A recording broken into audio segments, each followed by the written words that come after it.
C'est après la mort tragique du président égyptien Gamal Abdel Nasser qu'Anwar el-Sadat prendra le pouvoir le 15 octobre 1970.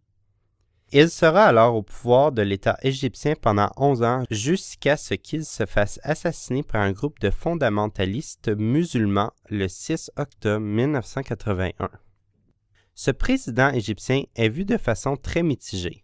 Lors de son enterrement, l'Occident était au rendez-vous alors que les nations arabes, sauf quelques exceptions, n'y étaient pas.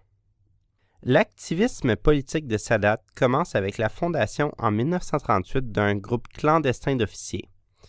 Ce regroupement cherche à obtenir l'indépendance de l'Égypte.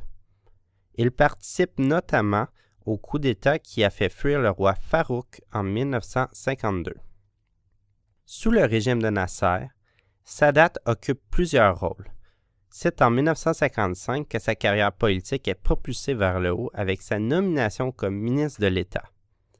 Entre 1955 et 1969, il occupera notamment le rôle de secrétaire général de l'unique parti politique de l'époque, l'Union nationale, et de vice-président. Le 15 octobre 1970, Sadat est élu par voie référendaire à la suite de la mort de Nasser. Les 2 premières années de son règne sont marquées par sa pensée anticoloniale.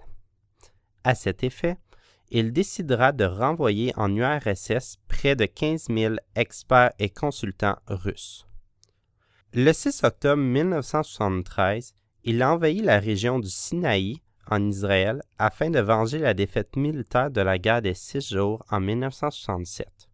La demi-victoire des forces militaires égyptiennes se transformera en victoire, autant militaire que politique, avec le cessez-le-feu qui sera négocié entre les 2 parties. 3 mois plus tard, la trêve sera concrétisée par un accord de désengagement militaire au kilomètre 101. Cette opération cristallisera le statut de successeur de Nasser aux yeux du monde arabe.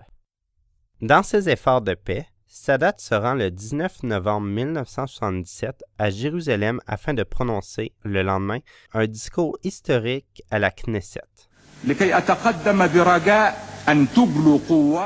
monde entier assiste à un discours axé sur la paix et la stabilité régionale.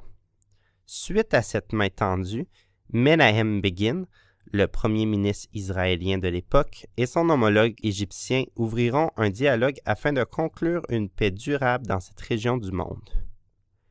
Ces négociations seront conclues avec la signature des accords de Camp David en septembre 1978. 2 accords cadres furent signés.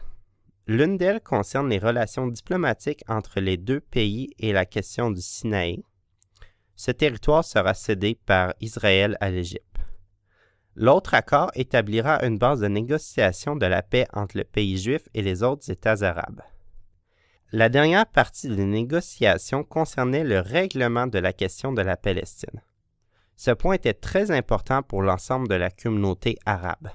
Par contre, aucune action concrète n'a été mise de l'avant, même si le processus d'autonomie était inclus dans l'accord. Les réactions à la signature de son traité sont multiples et divergentes. Si il a reçu, conjointement avec Begin, le Nobel de la paix en 1978 et que le monde occidental semblait satisfait de la tournure des événements, le monde arabe était loin d'être d'accord avec le règlement. C'est d'ailleurs pour cette raison qu'en 1979, la Ligue arabe exclura l'Égypte et que le 6 octobre 1981, l'ensemble des tensions accumulées suite à cet accord se traduira par l'assassinat du président égyptien.